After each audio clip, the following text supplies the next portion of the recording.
أعوذ بالله من الشيطان الرجيم بسم الله الرحمن الرحيم الحمد لله رب العالمين وبه نستعين على أمور الدنيا والدين والصلاة والسلام على حبيبنا ونبينا محمد صلى الله عليه وسلم ومن دعا بدعوته إلى يوم لا ريب فيه فأما بعد وقال الله تبارك وتعالى في القرآن الكريم وبعد أعوذ بالله من الشيطان الرجيم يا أيها الذين آمنوا من يرتد منكم عن دينه فسوف يأتي الله بقوم يحبهم ويحبونه أذلة على المؤمنين أعزة على الكافرين يجاهدون في سبيل الله ولا يخافون لومة لائم ذلك فضل الله يؤتيه من يشاء والله واسع عليم صدق الله العظيم. Untuk Allah SWT, tuan-tuan imam dan puasa surau, muslimin dan muslimat rahimakumullah.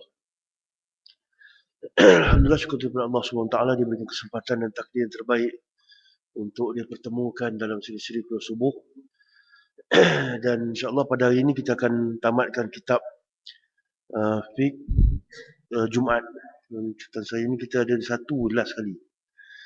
Hari itu tak sempat habiskan sampai yang ke-12.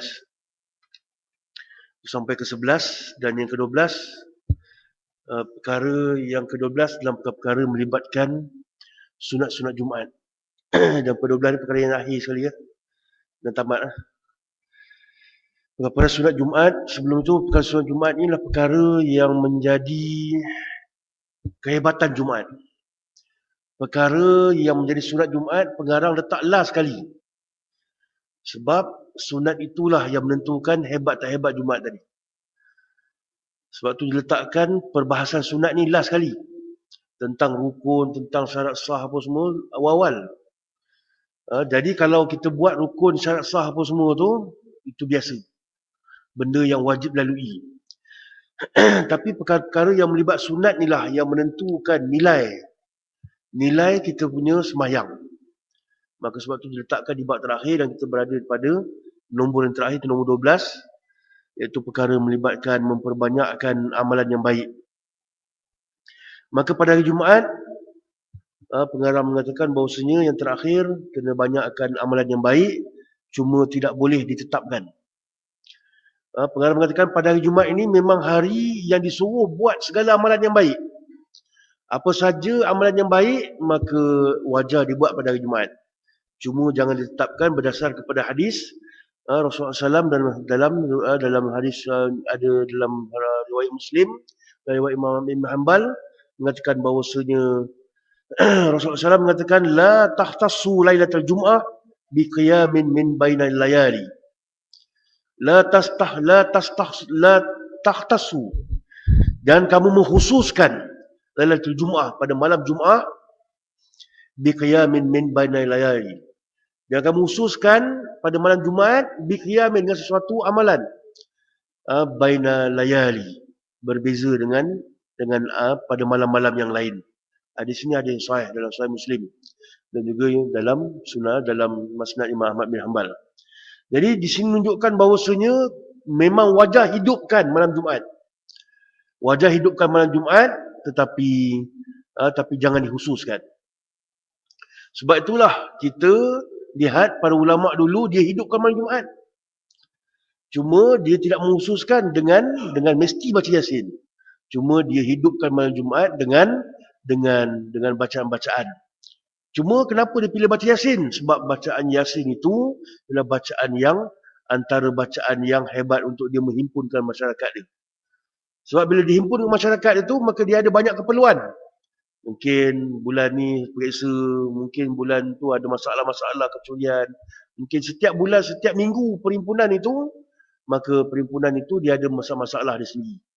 Maka Yasin ini dipilih sebagai ayat yang dibaca pada malam tersebut sebagai satu ayat untuk menyelesaikan masalah.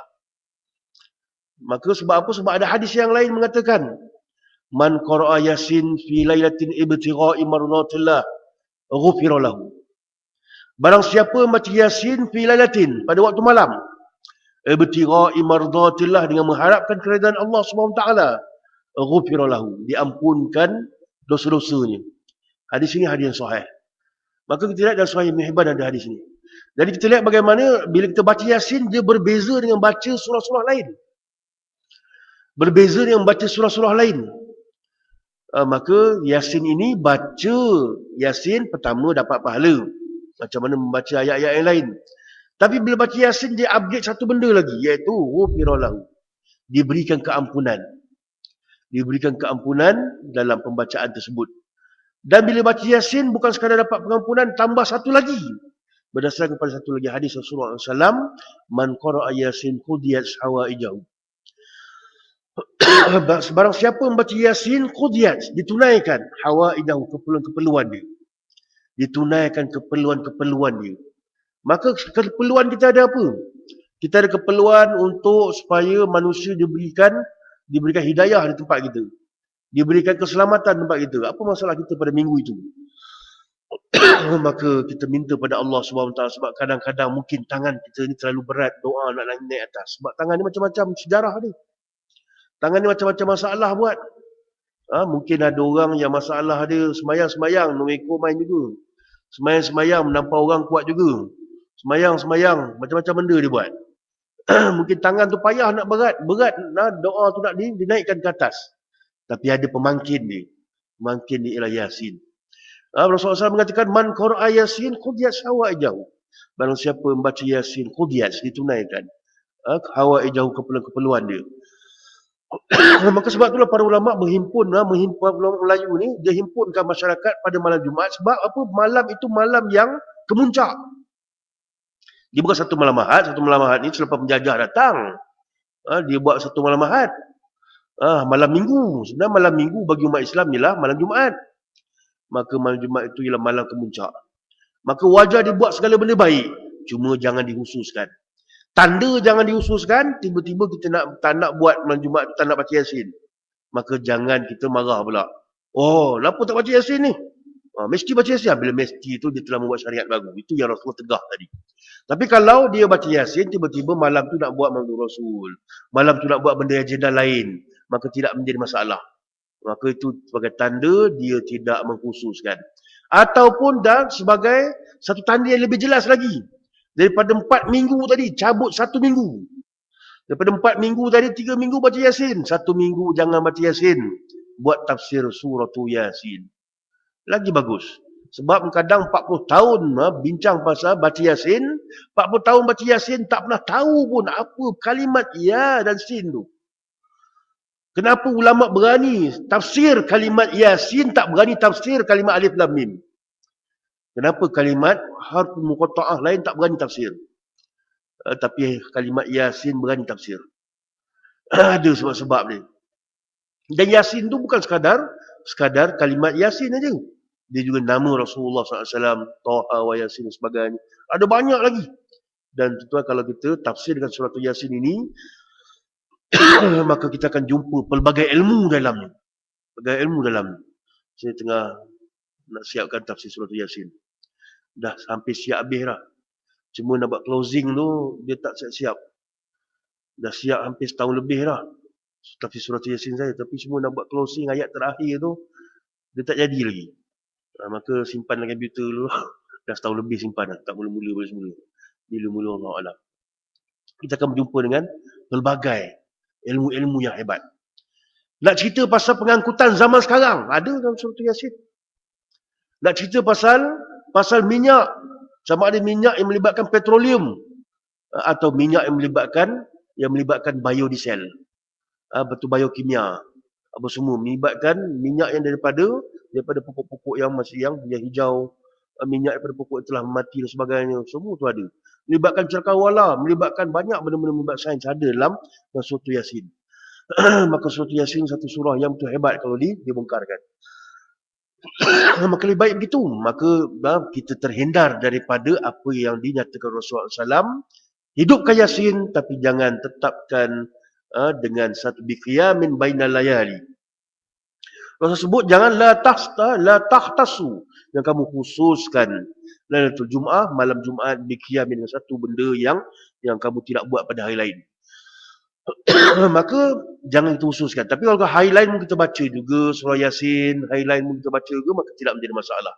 Yang menjadi masalah itu ialah kalau kita khususkan sampai tak boleh buat benda lain. Kalau buat benda lain jadi masalah pula surah tu, itulah yang telah dilarang oleh Rasulullah sallallahu alaihi wasallam. Macam mana kalau surah Al-Kahfi? Maka yang disunatkan surah Al-Kahfi. Cuma dalam pendapat Imam Syafi'i rahimahullah, surah Al-Kahfi ini sunat untuk dibaca pada siang hari. Pada siang hari, sebab tu ulama Syafi'i baca malam Yasin untuk menghimpun orang dan juga mendapatkan dua benda tadi. Mendapatkan ampunan Allah SWT dan juga mendapatkan benda melibatkan pertolongan daripada Allah SWT. Maka itu benda-benda yang kita lihat ada hujah yang mereka buat. Baca Yasin malam Jumaat tu. Cuma jangan bila orang yang kemudian tu dia tak tahu dah hujah tu, menyebabkan dia ta'assub pegang mesti. Mesti tu yang dia bid'ahnya. Tapi kalau tidak ada kalimat mesti itu dan dipahami dengan perbuatan juga tidak menyatakan kemestian, maka itulah yang terbaik. Sebab Yasin ini dia ada surah yang mempunyai dua kelebihan yang berbanding surah-surah yang lain.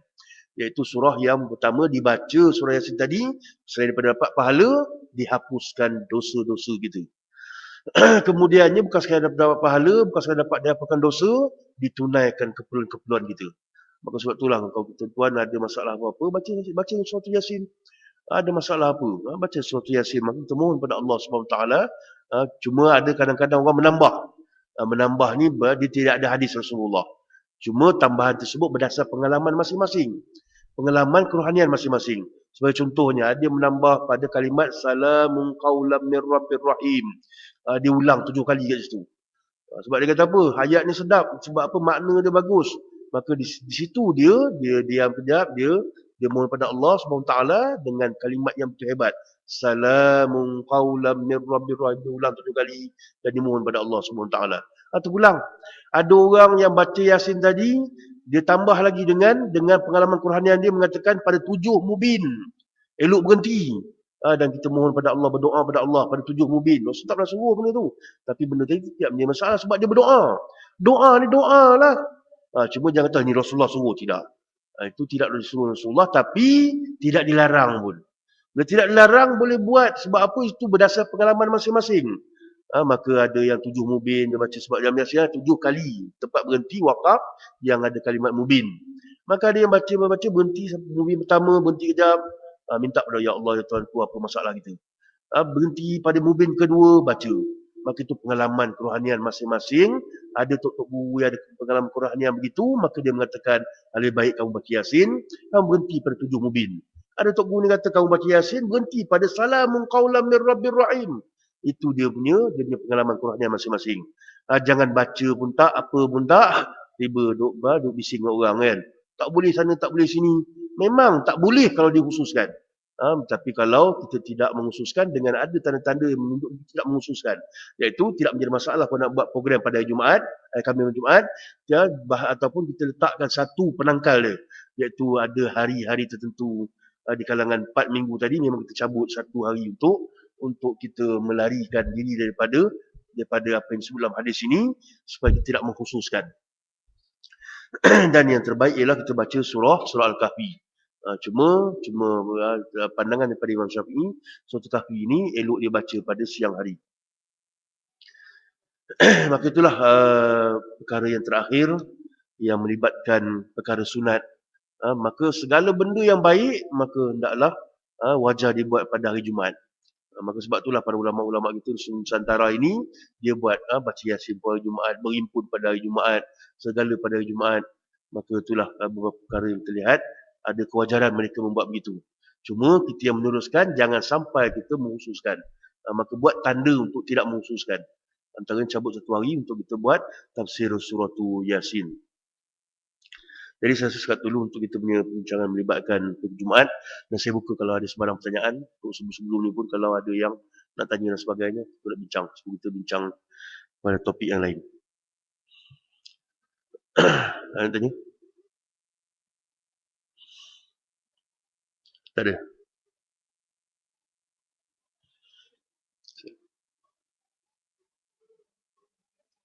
Ya.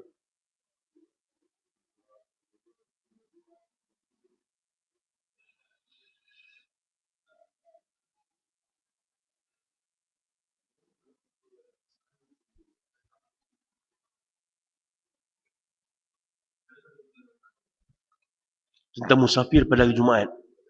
Kalau keluar sebelum subuh pada hari Jumaat, maka kita tidak ada kewajipan untuk menunaikan sembahyang Jumaat.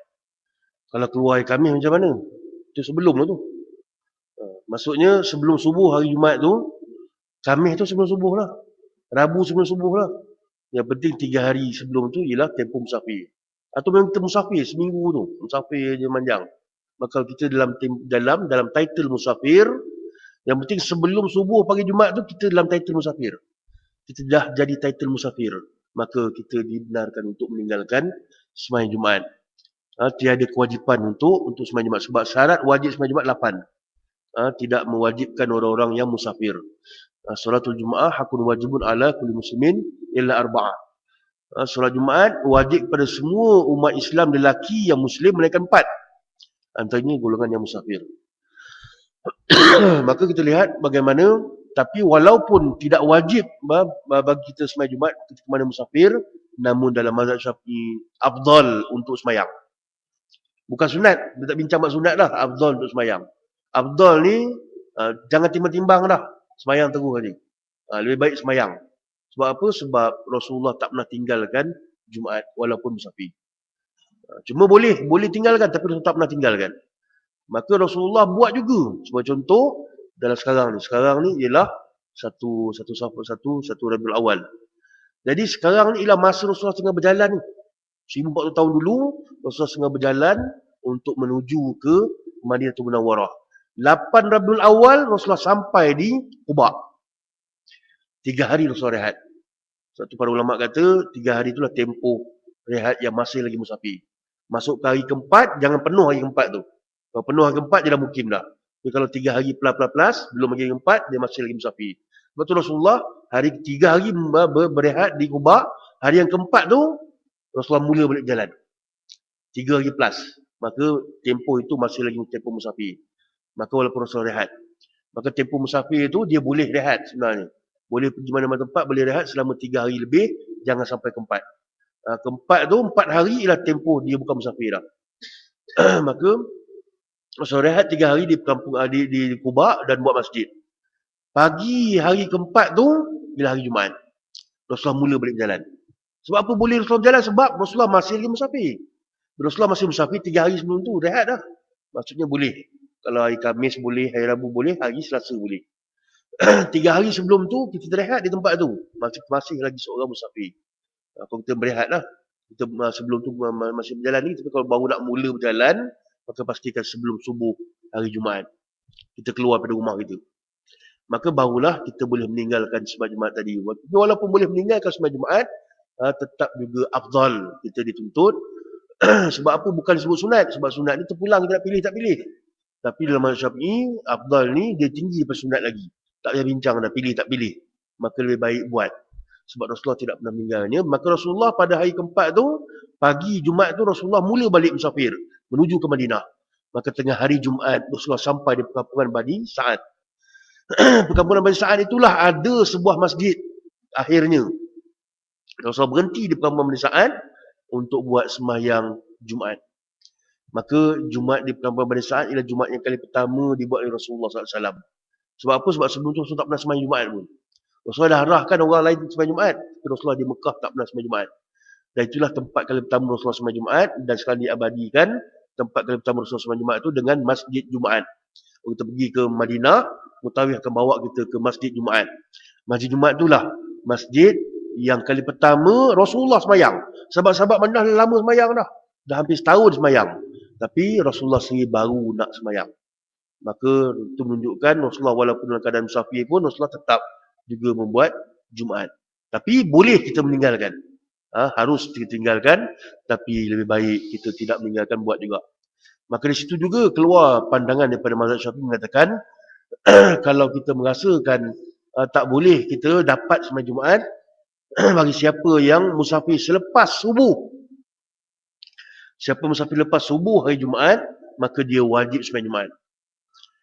Maka dia wajib sembahyang Jumaat. Tapi kalau zaman dahulu, para ulama Syafi'i kata, siapa yang musafir selepas Jumaat, haram hukum ni. Haram hukum ni. Ini satu kaedah dalam penentuan hukum yang melibatkan benda-benda mutaghayirat.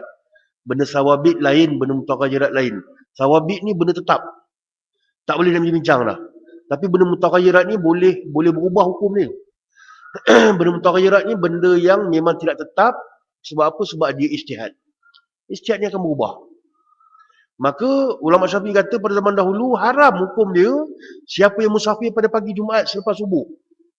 Sebab apa haram? Sebab zaman itu berbeza dengan keadaan sekarang. Haram itu sebab apa? Sebab nak mengelakkan daripada orang-orang pada zaman itu meninggalkan Jumaat dengan sengaja. Sebab pada zaman itu dia naik unta, naik keldai, naik kuda. Kuda jarang digunakan untuk padang pasir. Sebab kuda tak mampu nak berenang padang pasir. Dia akan gunakan keldai dengan unta. Dia sering guna unta je. Maka bila penggunaan unta ini pada zaman dahulu penempatannya berbeza. Penempatannya daripada bila dia keluar daripada koloni penempatannya tu, dia nak pergi ke penempatan yang lain, setengah hari punya perjalanan baru jumpa. Setengah hari perjalanan baru jumpa. Maka bila dia keluar daripada kawasan penempatan dia, confirm dia akan meninggalkan sembahyang Jumaat. Kalau dia keluar selepas subuh. Tapi kalau sebelum subuh, memang dia benarkan untuk tinggalkan Jumaat. Tapi kalau dia keluar selepas subuh, bermaksud dia sengaja menempah tak nak sembahyang. Sebab dah tahu dah memang akan tertinggal sembahyang Jumaatnya. Sebab takkan jumpa dah bandar seterusnya melainkan setelah setengah hari berjalan. Sebab tu ulama pada zaman itu mengatakan haram musafir selepas subuh. Dan ulama Syafi'i pada zaman sekarang kata tak ada masalah, boleh musafir lepas subuh. Kenapa dulu kata tak boleh, sekarang pun tak boleh? Itulah dia hukum fiqh yang mutaghayirat. Hukum fiqh yang berubah disebabkan suasana zaman dan keadaan. Ada hukum yang tak berubah. Hukum melibatkan benda-benda yang sabit dah. Dan tetap dah tudung zaman dulu itulah tudungnya, zaman sekarang itu pun hukum tudung ni. Zaman akan datang pun hukum tudungnya itulah juga. Tak ada pula zaman dulu lain tudungnya, zaman sekarang tak lain hukumnya, tak sama je hukumnya, cuma bentuknya terpulang lah. Yang penting tutup aurat menutup dada. Yang caranya terpulang. Ustaz, dia pakai kat sini je. Tapi dia pakai baju kot dekat luar tu, selesai lah, tutup dada juga. Lagi tebal baju kot tu. Dah diam dekat Eropah musim sejuk. Maka sesuai lah pakai kot macam tu. Walaupun tudung dia kecil macam tu je, tapi dia luar tu pakai kot. Lagi tebal daripada tudung. Maka selesai. Yang penting dia menutup semua. Maka hukum ni tidak akan berubah. Tapi ada benda yang melibat ijtihad berubah. Maka hukum tadi berubah sebab apa? Sebab benda tadi memang tidak ada ketetapan yang tetap. Maka dia berubah berdasarkan keadaan. Maka ulama zaman sekarang mengatakan harus untuk musafir selepas subuh. Pukul 7 lepas sembahyang subuh semua baru nak balik kampung pergi Kelantan. Cuma dengan syarat yakin bertemu Jumaat. Dengan syarat yakin bertemu Jumaat, maka zaman sekarang tidak menjadi masalah. Kita naik je pelas, tengok jam pukul 12 saja, maka keluarlah exit mana-mana. Tapi kalau naik Gua Musang tu pandai-pandailah cari masjid. Naik nak pergi Kelantan lalu Gua Musang kan. Cari-carilah pandai-pandai lah. Ni kalau dah masuk hutan ataupun gerik dah masuk gerik punya hutan tu tak jumpa dah masjid. Kalau kita rasa boleh bajet, maka pandai-pandai bajet. Dengan syarat yakin bertemu Jumaat. Kalau yakin bertemu Jumaat selesai. Tiba-tiba in case, tiba-tiba kereta rosak tu lain cerita. Tapi kita dah yakin bertemu Jumaat, memang kita rasa boleh ni pukul 12 boleh sampai dekat sekian. Okey, selesai. Boleh musafir. Maka itu hukum mutaghayirat, hukum yang berubah-ubah berdasarkan suasana. Sebab kita tak gunakan unta lagi dah sama sekarang ni. Kita gunakan kancil. Saya tadi terlewat. Inilah semalam pergi stadium. Jadi dalam keadaan badan pun uzur, pergi stadium juga nak ambil semangat. Dapat semangat lah. Penat-penat sekali kan. Jadi kalau naik kancil tu boleh sampai tu dengan cepat. Kalau naik ras lagi lah cepat. Cepat-cepat dia pun ada lori satu. Wah, subhanallah. Saya pun hari ni ada yang jadi arwah ni. Dia boleh masuk lentang macam tu aje. Tapi semua tu Allah SWT yang punya kuasa. Maka sebab itulah kita ajar dulu baca Bismillahirrahmanirrahim. Bismillahirrahmanirrahim. Bismillahirrahmanirrahim. Bismillahirrahmanirrahim. InsyaAllah mudah-mudahan Allah tolong selamatkan. Jadi itu tentang musafir pada Jumaat lah. Ini kalau ada soalan lain, tak ada. Kalau tak ada untuk yang terakhir ni, kita cuba tengok tentang hukum. Walaupun tuan nanti ada yang nak mengkaji tentang isu semasa lah. Hukum kita melakukan demonstrasi. Sebab ada orang kata haram demonstrasi. Tiba-tiba geng dia pun buat juga. Maka sebenarnya melibatkan demonstrasi ni para ulama'-ulama' yang tiada kepentingan. Ulama' yang tiada kepentingan dan terlibat dengan masyarakat, terlibat dengan segala benda-benda melibatkan diri dengan masyarakat, maka dan ulama' yang muktabar antara Yusuf Al-Qardawi dan juga ulama' yang yang diyakini ilmu dia mengatakan ada dua jenis. Satu demonstrasi yang disebut dalam masyarakat sebagai muzaharat. Satu muzaharat. Satu lagi ihtiyajat. Ihtiyajat tidak dibenarkan. Ada pun muzaharat, satu benda yang dibenarkan. Ada dia punya ambilan hukum dia daripada hadis-hadis Rasulullah sallallahu alaihi wasallam. Ihtiyajat ini ialah protes jalanan yang tidak berundang-undang. Ihtiyajat ini benda yang melibatkan huru-hara. Ihtiyajat ini benda yang melibatkan perkara yang meredah aja, benda yang dilarang dalam Islam. Tapi kalau muzaharat, ihtiyajat ini ialah kacau bilau yang dibuat oleh sekelompok manusia. Itu tidak dibenarkan. Atau sekarang ni kita sebut sebagai protes jalanan. Bila protes jalanan ni tidak dibenarkan oleh Islam. Tapi kalau demonstrasi aman, maka tidak menjadi masalah. Demonstrasi aman ni muzaharat, kita nak menzahirkan perasaan kita. Maka muzaharat ini para ulama' meletakkan dalilnya kepada beberapa tindakan para sahabat yang direstui Rasulullah SAW, maka dia menyatakan perasaan dia. Perasaan protes dia, maka dengan cara menarik perhatian orang. Menarik perhatian orang. Antara yang biasa digunakan hujah ni ialah hadis tentang kemasukan Islam Sayyidina Umar dengan Sayyidina Hamzah. Hadis ni hadis sahih. Di mana bila Sayyidina Umar dan Sayyidina Hamzah masuk Islam, bila masuk aja Sayyidina Hamzah dengan Sayyidina Umar dalam Islam, maka Sayyidina Umar ni orang yang ditakuti oleh orang Arab, tanah Arab. Maka Sayyidina Umar kata, apa masalah lagi kita tak pergi semayang dekat depan Kaabah tu. Hak kita nak semayang kat situ. Maka nak tuntut hak kita untuk semayang di situ. Maka bila Islamnya Sayyidina Umar dengan Sayyidina Hamzah, dua star tanah Arab. Dua star tanah Arab yang dah Islam. Maka nak takut apa lagi? Maka Rasulullah pun arahkan mereka pergi membentuk barisan dan berjalan.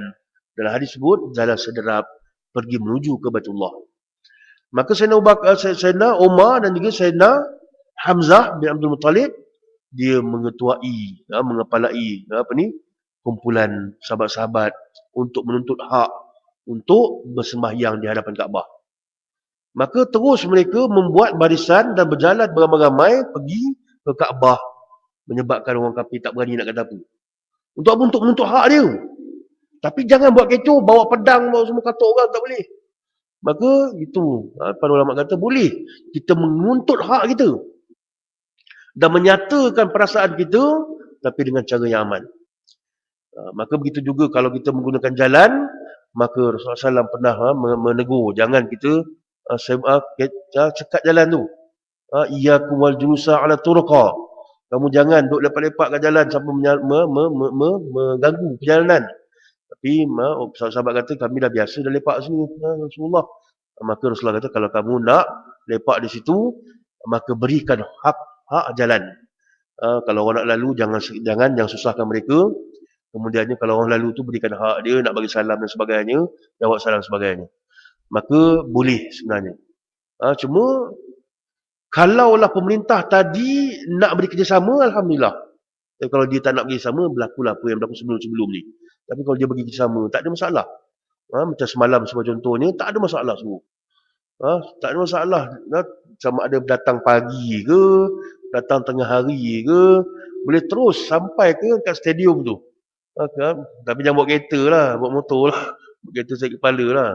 Boleh motor sampai ke atas tu. Tak ada masalah apa. Sebab saya tak boleh berjalan, saya pakai motor je lah. Orang lain berjalan lah, dia masalah berjalan. Saya naik motor je, sampai stadium. Tak ada masalah pun, tak ada jam teruk sangat, jam lah sikit kan.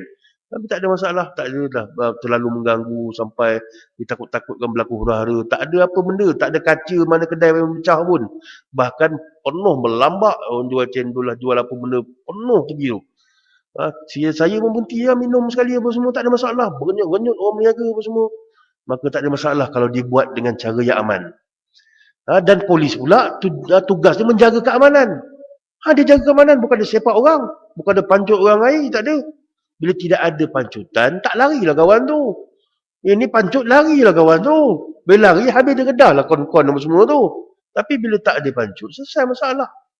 Dan semalam, polis memang bertindak dengan kerjasama yang 200%. Bukan 1%, 200%. Alhamdulillah, mereka telah nampak kerja mereka sebenarnya. Itu menjaga keamanan. Maka dia jaga sungguh-sungguh. Di mana laluan yang sepatutnya dibuat yang boleh apa semua. Selesai tuan-tuan, tak ada masalah walaupun berenyut orang penuh. Maka saya nak keluar subuh semalam, bas-bas daripada Pantai Timur dah sampai dah ke masjid-masjid dah. Penuh masjid-masjid. Itu belum lagi masjid negara, dah awal-awal penuh dah. Masjid bukan masjid negara je penuh. Semua masjid laluan-laluan bas nak ke Kuala Lumpur tu penuh. Orang singgah semayang. Untuk sebelum pergi ke demonstrasi. Maka situ satu benda yang terlihat bila dibuat perhimpunan aman tu tidak menjadi masalah. Dan kemudian para ulama' berhujah dengan pertama hadis tersebut, yang kedua dengan kaedah al-aslu fil asya' al-ibahah hatta yadullu dalil ala tahrimiha. Al-aslu fil asya', asal satu benda tu selain daripada benda melibatkan ibadat, benda melibatkan muamalat, maka segala benda-benda melibatkan muamalat asal hukumnya harus. Maka perkara tersebut tidak ada sebarang dalil yang menyegah ni. Maka selagi mana hatta itu dalil ala tahrimiha, selagi mana tidak ada dalil yang mengharamkannya, maka walaupun benda tu kalau katakanlah Rasul tak pernah buat sekalipun, kalau Rasul tak pernah buat sekalipun, kalau Rasul tak pernah buat sekalipun, benda tadi termasuk di bawah kuasa-kuasa ijtihad yang dibenarkan, dibuat selagi mana tiada dalil mengharamkannya. Maka kaedah-kaedah pengeluaran hukum menyebut bahawasanya al-aslu fil asya' asal satu perkara tadi, semua benda harus untuk dibuat. Maka selagi mana tak ada dalil yang mengharamkannya, maka harus untuk kita buat. Maka demonstrasi walaupun datang pada kafir sekalipun, atau ini tak sabit dengan hadis tadi tu, ni datang pada kafir, ni sistem demokrasi ni, dia datang pada macam-macam benda dan sebagainya, walaupun dia datang pada mana-mana pihak sekalipun, kalau dia ada kebaikannya untuk Islam, tidak membawa kepada rusuhan dan sebagainya, maka dia termasuk dalam benda yang al-aslu fil asya', asal-asal hukum dalam satu benda tadi ibahah, harus. Cuma yang tidak dibenarkan ialah ihtiyajat. Tidak dibenarkan ialah ihtiyajat, iaitu satu benda yang melibatkan huru-hara dan kacau bilau. Yang kedua tidak dibenarkan ialah burah. Burah tidak dibenarkan. Dalam Islam, kalau ada siapa yang burah, berhimpun beramai-ramai dengan satu kekuatan, kemudiannya mereka menggunakan senjata untuk menjatuhkan pemerintah menggunakan senjata. Walaupun perintah tu zalim, tak boleh. Walaupun pemerintah tu zalim, dia tidak boleh menjatuhkan pemerintah tadi dengan senjata. Sebab itu dinamakan sebagai burah.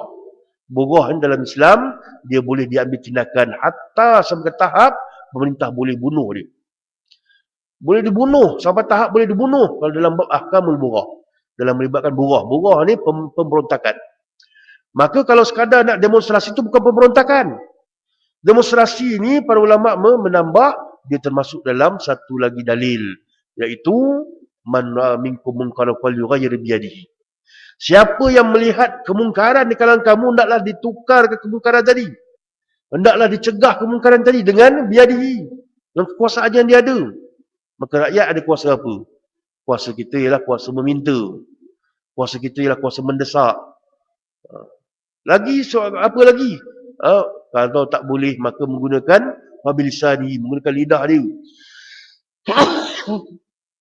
Kalau tak boleh guna lidah, maka kena tegur juga.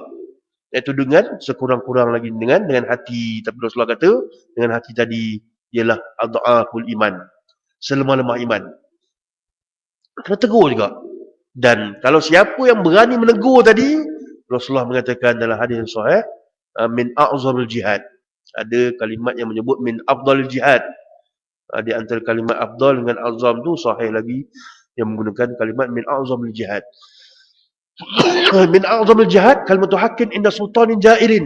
Rasulullah sebut Min a'zamil jihad, sebahagian daripada jihad yang a'zam, yang hebat, yang besar, ialah kalimatu haqqin inda sultanin jairin, menyatakan benda yang hak di hadapan pemerintah yang zalim. Maka kita nak menyatakan hak kita itu, hak kita ini dan sebagainya, maka nak menyatakan deklarasi tadi untuk mencegah kezaliman daripada berlaku, untuk menuntut hak-hak bagi mencegahkan perkara yang kita rasa tak wajar berlaku, maka kita berhak untuk menyatakan perkara-perkara yang kita rasakan ia satu benda yang hak. Maka dia, tindakan tersebut termasuk dalam hadis yang Rasulullah suruh, pertama cegah kemungkaran, yang kedua kalau berani mencegah menggunakan tindakan untuk kita mencegah tadi, sama tahap kita berani menyatakan kepada pemerintah yang zalim, maka itu sebagai satu jihad yang paling afdal. Bahkan dalam hadis lain menyebut a'zam, yang paling hebat. Maka sebab itulah para ulama mengatakan harus, tapi bukannya burah, bukannya dia keluar membawa senjata untuk menjatuhkan pemerintah tadi. Maka tak boleh keluar dengan senjata. Walaupun dia seorang yang zalim sekalipun, tidak boleh dijatuhkan dengan menggunakan senjata. Kena sabar dalam bab tu. Kena sabar, tidak boleh menggunakan senjata. Kalau menggunakan senjata, maka kita jadi burah. Dan dalam masa yang sama kita lihat, sebab itulah para ulama mengatakan bahawasanya siapa yang berlakunya kematian dalam revolusi di Mesir, maka dia termasuk di kalangan orang yang mati syahid. Dia bukan syahid dunia akhirat, fisabilillah. Antaranya fatwa Al-Qadhawi yang mengatakan siapa yang mati dalam revolusi di Mesir, mereka ialah mati syahid. Tapi bukan syahid dunia akhirat. Syahid dunia akhirat ialah syahid fisabilillah. Tapi syahid dalam perkara ini ialah berdasarkan hadis tadi, min afdalil jihad.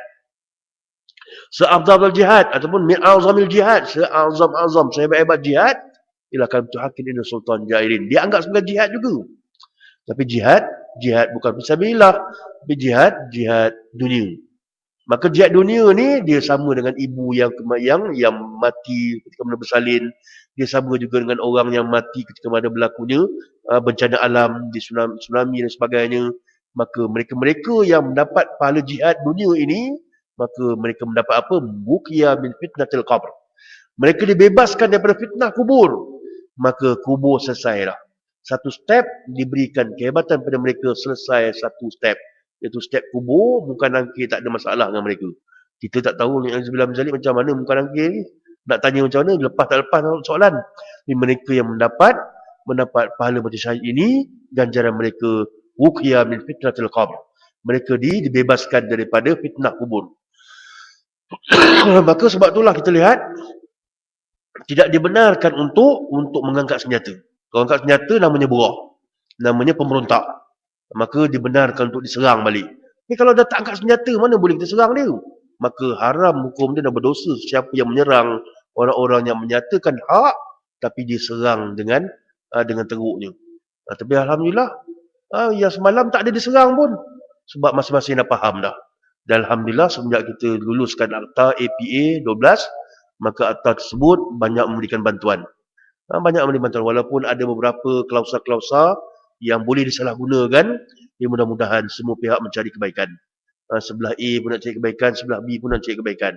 Dia menampak dah kalau dia buat macam tu, dia telan terajang orang dan sebagainya, manusia ada mata, manusia ada otak dan sebagainya. Walaupun dia buruk-buruk kan, manusia boleh fikir mana yang betul, mana yang salah dan sebagainya. Maka kita lihat, dia pun tak larat dah nak menipu, dia pun tak larat lagi dah nak buat provokasi dan sebagainya. Maka berikanlah hak rakyat. Ada sampai masa buat transformasi lah dalam bab tu. Dan alhamdulillah, bila dibuat ikut syarat-syaratnya, maka tidak menjadi masalah. Sebelah pihak A pun kena buat ikut syarat, sebelah pihak B pun kena buat ikut syarat.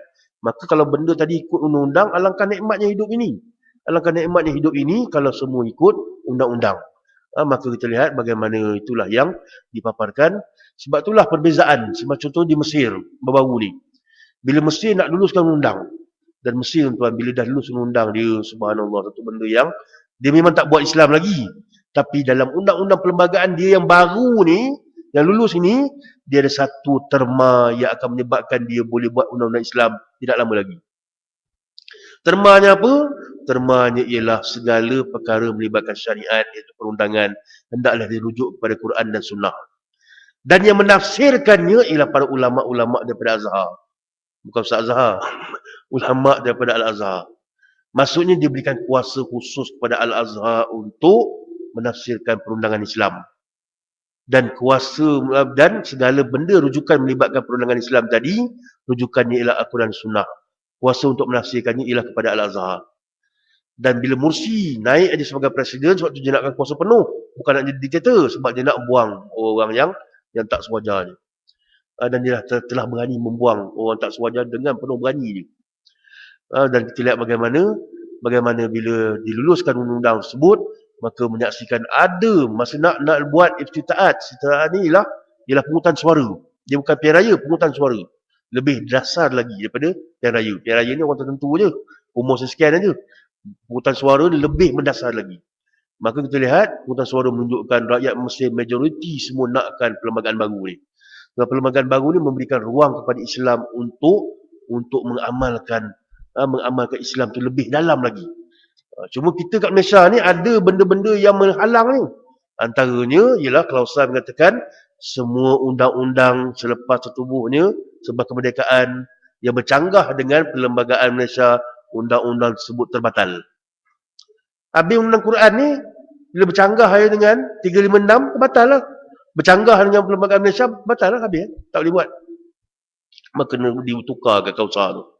Maka di Mesir telah ditukarkan sikit je klausul tadi. Maka dengan klausul sikit tadi, dia boleh buat undang-undang. Tak lama lagi. Undang-undang yang berdasar kepada Al-Quran dan Sunnah. Maka tu namanya sebagai berperingkat-peringkat. Kita peringkat juga Ustaz. Peringkat apa? 50 tahun. Tak nampak peringkat dia pun. Peringkat ni itulah nama peringkat-peringkat. Kita ubah perlembagaan. Ibu Sawat tu ubah dulu. Nampak dah peringkat dia. 20 tahun akan datang ke, 10 tahun akan datang ke, 5 tahun akan datang ke. Kita buat dulu. Benda melibatkan jinayat, melibatkan manusia dulu. Lepas 5 tahun atau 5 tahun selesaikan buat ekonomi. Tahun yang kelima, yang seterusnya, 10 tahun yang selepas tu barulah kita buat mencuri dulu dengan merompak dulu. 20 tahun kemudian barulah kita buat zina. Nampak peringkat dia. Barulah itu namanya tadarruj. Tapi kalau boleh buat sekaligus lagi bagus. Tapi kalau nak peringkat, itulah namanya peringkat. Maka ada nampak perubahan tadi. Dan di antara tindakan awal yang Mursi buat, kita lihat dia telah pun, bila dapat aja kuasa, siapa yang dia jumpa dulu tuan-tuan? Maka dia bawa kabinet dia berjumpa dengan ulama Azhar dulu. Daripada ramai-ramai pihak dekat Mesir tu, dia tak jumpa orang lain. Dia jumpa ulama Azhar dulu. Dia pergi jumpa ulama Azhar dulu dan dia bebaskan Azhar. Azhar ni satu institusi yang lama tuan, 1000 tahun lebih. Tahun 1988 dulu, dia telah menyambut ulang tahun ke 1000 tahun. Maksud sekarang dah 1000 tahun lebih dah. Dan dia ada satu jawatan disebut sebagai Syekhul Azhar. Syekhul Azhar ni ialah orang yang akan dipilih di kalangan ulama yang paling hebat. Maka dialah layak duduk di kursi itu. Tapi semenjak dikacau oleh Mubarak telah pun menunggang kursi tadi. Dia letaklah ulama-ulama dia letakkan Azhar di bawah dia dan Azhar tidak independen. Dan ulama-ulama yang diletakkan di situ walaupun hebat ilmunya tapi masih boleh ditunggang lagi. Tapi sekarang ni alhamdulillah dan telah dibebaskan Azhar tadi, maka Azhar tiada kaitan dengan kerajaan. Azhar boleh bebas untuk mengkritik kerajaan ke, menasihati kerajaan ke, mengatur badan bebas. Maka mudah-mudahan kita lihat dia mampu untuk mengeluarkan pandangan yang membina agama Allah Subhanahu wa taala. Maka insya-Allah tangga-tangga Azhar yang penuh dengan debu tu insya-Allah akan kembali mengeluarkan ulama yang berani untuk menyatakan perkara yang benar. Jadi kita lihat bila undang-undang tadi nak dibuat memang ada ramai manusia yang tak setuju. Ini kita heran betul. Yang tak setuju tu manusia Islam juga tu. Ini kita heran. Islam jenis apa tak tahu. Islam jenis kapal selam kot. Kejap-kejap Islam timbul kejap tenggelam. Islam jenis ni ada juga. Dan dia buat demonstrasi pula tu. Bukan sikit-sikit orang tuan-tuan. Yang di Mesir tu, demonstrasi yang dibuat oleh parti kebangsaan Mesir, iaitu Hizbul Watan, iaitu pasti legasi Mubarak dulu, dia buat demonstrasi. Lebih kurang dalam 40,000 orang turun. 40,000 ni bukan sikit-sikit orang tuan-tuan. Separuh stadium Shah Alam tu. Ramai tu. Kat Malaysia, ingat berani orang jenis tu nak buat sama 40,000. Tak mampu dia. Tak bayar RM400 ke RM100 tak turun. Dan kita lihat, ramai daripada golongan-golongan yang penyokong Mubarak ini menentang undang-undang perlembagaan yang baru tadi. Dan mereka turun berdemonstrasi begitu ramai.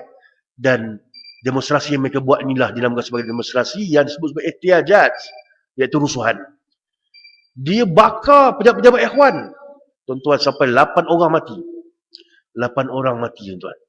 Dia tak ada senjata nak tembak, dia pakai bunga api. Bunga api tu kalau naikkan ke atas, jadi cantik nampak dia.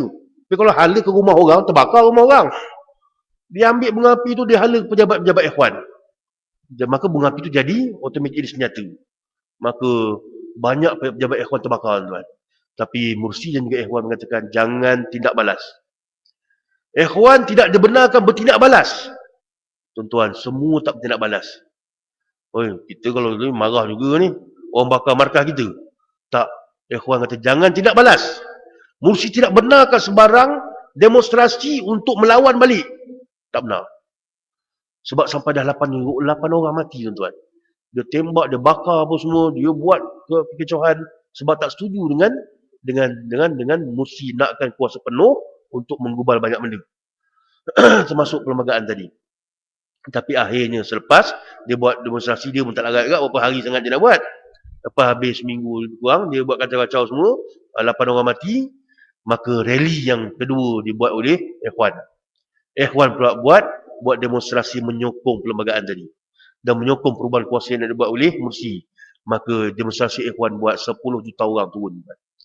Di Mesir 10 juta ni senang aja. Kalau 40 ribu lagi senang. Sebab rakyat dia lebih 70 juta. Rakyat dia lebih 70 juta. Jadi daripada 70 tu nak cari seorang, daripada 7 cari seorang, senang aja.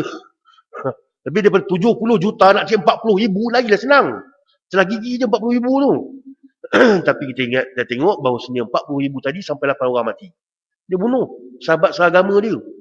Sahabat seagama dia bunuh. Orang seketurunan dia pun dia bunuh. Sebab apa? Sebab dia nak menunjukkan dia boleh kuat. Maka itu yang tidak dibenarkan oleh Islam. Tapi kalau sampai 10 juta, tapi tidak ada seorang pun terbunuh, maka itulah disebut sebagai demonstrasi aman. Maka ada beza di antara muzaharat dengan ihtijaj. Demonstrasi aman dengan rusuhan jalanan. Rusuhan jalanan tidak dibenarkan. Yang dikatakan oleh para ulama yang tidak dibenarkan ialah rusuhan jalanan. Adapun demonstrasi untuk menyatakan hak, ada banyak hujah-hujah daripada hadis yang telah kita paparkan tadi, yang menunjukkan bahawa sebenarnya ada kebenaran dalam untuk melakukan demonstrasi aman. Maka tengok 10 juta turun. Seluruh Mesir menyebabkan 40 ribu tadi senyap ni. Tak kata apa. Dan perlembagaan tadi diluluskan dengan mudah. Maka mereka dapat perlembagaan baru.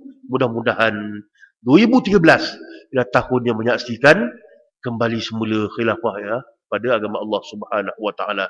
Kalau Mesir boleh lead, tuan-tuan, boleh ubah Mesir yang teruk itu menjadi satu negara yang begitu hebat, maka mudah-mudahan dia mampu untuk memimpin umat Islam untuk membawa perubahan, mudah-mudahan.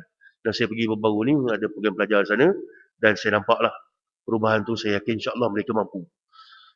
Dan mesti dia kempen rakyat dia benda kecil-kecil je. Dia tak ada kempen yang besar sangat. Kempen kecil je. Jaga kebersihan. Dia kempen jaga kebersihan. Dan sampah, subhanallah, zaman kami, zaman saya tu memang sampah kencing merata-rata tu biasa je. Pantang di dinding, tu tempat jamban dia. Macam tu je, senang. Sampah penuh.